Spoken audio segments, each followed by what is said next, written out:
La ilaha illallah Muhammadun Rasulullah alaihi salatullah wa alihi wal Assalamualaikum warahmatullahi wabarakatuh.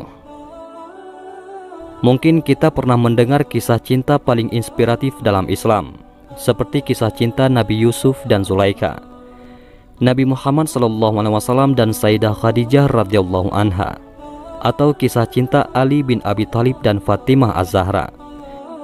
Kisah cinta ketiga pasangan ini sering kita dengar, tapi tahukah, selain tiga kisah ini, masih ada satu kisah cinta lagi yang tidak kalah menarik. Kisah kali ini yaitu tentang kisah cinta beda agama putri Rasulullah SAW, yaitu Zainab dan seorang pemuda Quraisy bernama Abil As bin Rabi. Selain menyayat hati, kisah yang satu ini akan menggambarkan kepada kita betapa cinta itu bukan memaksakan kehendak. Namun sebelum lanjut, mari kita sukai video ini, komen, dan berlangganan, serta bagikan video ini agar bermanfaat bagi semua. Terima kasih. Zainab adalah salah satu putri Rasulullah SAW yang dalam sejarahnya meninggalkan kisah cinta begitu mendalam.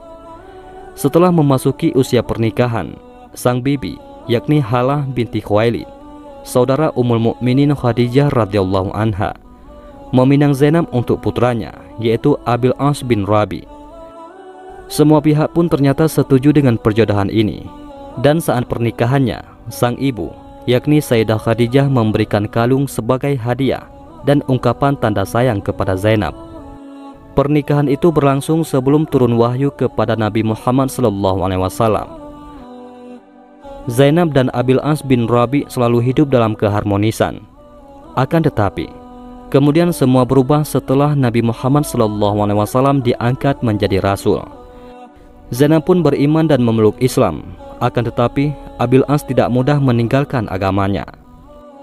Maka kedua suami istri itu harus rela bahwa ada hal yang lebih kuat dari cinta mereka yang harus memisahkan antara keduanya. Abil As bin Rabi tetap tidak mau meninggalkan agama nenek moyangnya, sedangkan Zainab juga tidak ingin meninggalkan Islam. Hari-hari berlalu dalam keadaan demikian. Kemudian Rasulullah SAW dan kaum muslimin hijrah ke Madinah. Namun Zainab masih tetap tinggal di Mekah bersama suaminya. Pada saat itu belum ada larangan pernikahan beda agama. Setelah Rasulullah SAW hijrah ke Madinah, terjadilah perang Badar. Pasukan Quraisy berangkat untuk memerangi Rasulullah SAW dan tak disangka di antara mereka terdapat Abil As bin Rabi. Situasi menjadi semakin kritis ketika pasukan kafir Quraisy kalah dan Abil As jatuh menjadi tawanan di tengah kaum muslimin di Madinah.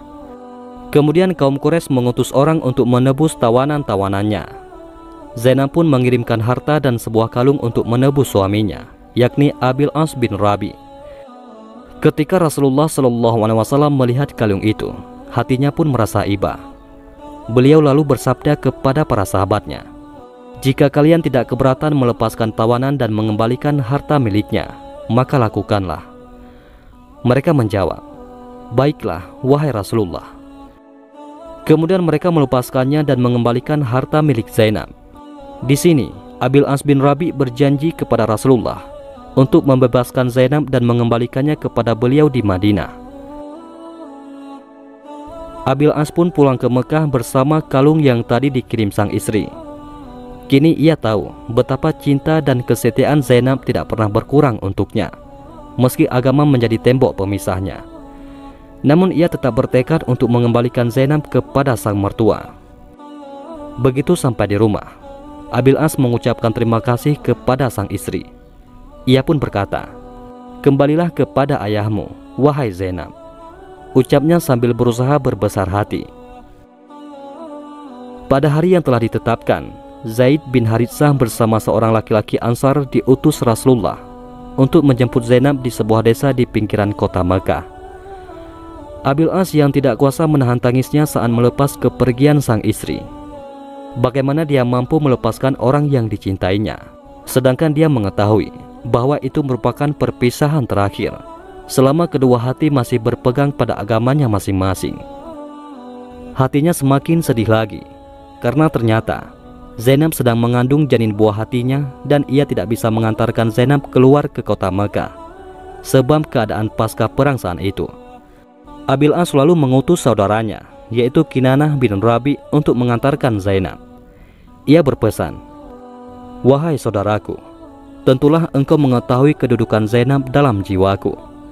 Aku tidak menginginkan seorang wanita Quraisy yang menemaninya keluar ke kota Makkah. Dan engkau tentu tahu bahwa aku tidak sanggup membiarkannya berjalan sendirian. Maka temanilah dia menuju tepi dusun, di mana telah menunggu 2 utusan Muhammad.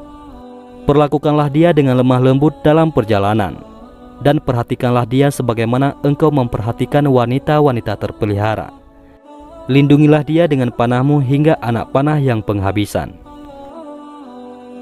Rupanya perjalanan Kinanah membawa Zainab tidaklah berjalan mulus. Ketika Zainab berada di punggung unta, Hubar bin Aswad al-Aswadi, salah seorang dari kafir Quraisy, menusuk perut unta itu dengan tombak, hingga Zainab terlempar jatuh dan mengeluarkan darah. Janinnya telah gugur di atas gurun pasir, tapi Zainab tetap tabah dan tetap mantap hijrah ke Madinah. Setelah melewati beberapa hambatan, Kinanah berhasil membawa Zainab dan menyerahkannya kepada Zaid bin Haritsah dan temannya.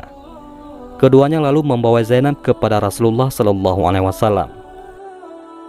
Berpisahlah Zainab dengan suami tercinta dan calon buah hatinya.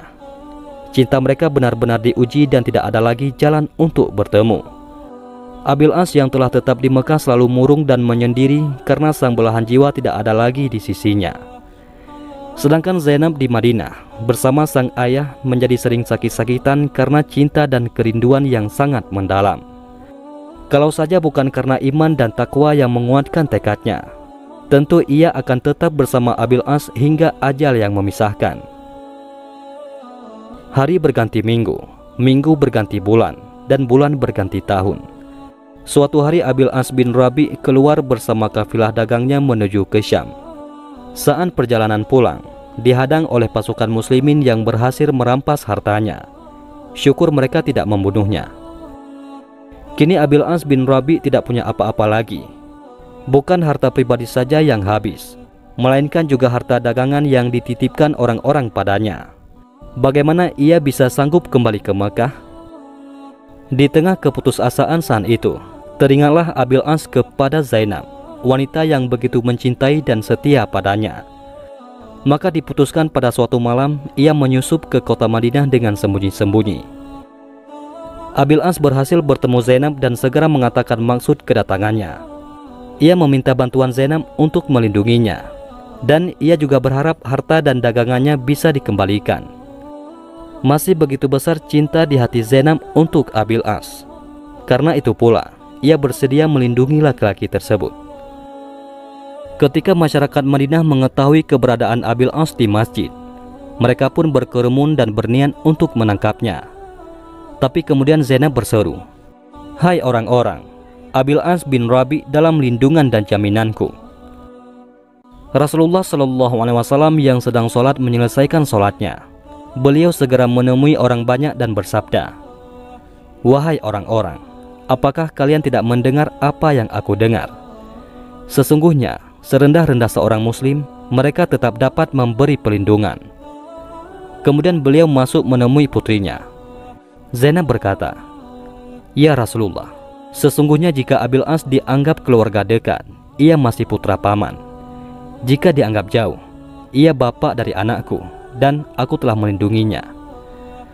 Rasulullah kemudian berpesan, "Wahai putriku, muliakanlah tempatnya dan jangan sampai dia menyentuhmu, karena engkau tidak halal baginya selama dia masih musyrik." Meski begitu, Rasulullah SAW ternyata melihat kesetiaan putrinya kepada suami yang ditinggalkannya. Singkat cerita, Rasulullah SAW memerintahkan harta Abil As yang dirampas pasukan muslimin bisa dikembalikan.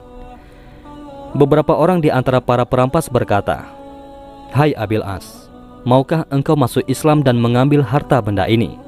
Karena semua ini milik orang-orang musyrik." Tahukah apa yang dijawab Abil As? Ia berkata, "Sungguh buruk awal Islamku jika aku mengkhianati amanat harta yang dipercayakan padaku." Mereka pun tetap mengembalikan harta itu kepada Abil As demi kemuliaan Rasulullah dan sebagai penghormatan kepada Zainab. Laki-laki itu pun kembali ke Mekah dengan membawa hartanya dan harta orang banyak yang telah diamanahkan kepadanya. Setelah mengembalikan harta kepada pemiliknya masing-masing, Abil As berdiri dan berkata, "Wahai kaum Quraisy, apakah masih ada harta seseorang di antara kalian padaku?" Mereka menjawab, "Tidak. Semoga Tuhan membalasmu dengan kebaikan. Kami telah mendapati kamu seorang yang jujur dan mulia." Abil As berkata, "Aku bersaksi bahwa tiada Tuhan selain Allah dan bahwa Muhammad adalah Rasul-Nya. Demi Allah, tiada yang menghalangi aku masuk Islam di hadapan Muhammad SAW, kecuali karena aku khawatir mereka menyangka aku ingin makan harta kalian. Setelah Allah menyampaikannya kepada kalian dan aku selesai membagikannya, maka aku masuk Islam." Akhirnya, Zainab dan Abil As yang pernah berpisah selama 6 tahun itu kembali bersatu dalam satu atap rumah tangga dan satu iman bersama anak-anak mereka. Sayangnya, kebahagiaan itu tidak berlangsung lama. Setahun setelah mereka semua berkumpul, Zainab wafat pada tahun 8 Hijriah mendahului sang suami. Rasulullah sangat sedih atas kepergian putrinya. Bahkan beliau sendiri ikut turun ke dalam kuburan saat pemakaman. Zainab wafat dengan meninggalkan kisah cinta dan kenangan terbaik. Beliau menjadi contoh terbaik dalam kesetiaan istri, keikhlasan cinta, dan kebenaran iman. Tidak heran jika suaminya berkata, "Putri Al-Amin, semoga Allah membalasnya dengan kebaikan, dan setiap suami akan memuji sesuai dengan yang dikehendakinya." Rasulullah SAW pun pernah bersabda mengenai Zainab, "Sesungguhnya ia adalah sebaik-baiknya anakku dalam menerima musibah." Wallahu a'lam bishawab. Mudah-mudahan bermanfaat. Assalamualaikum warahmatullahi wabarakatuh.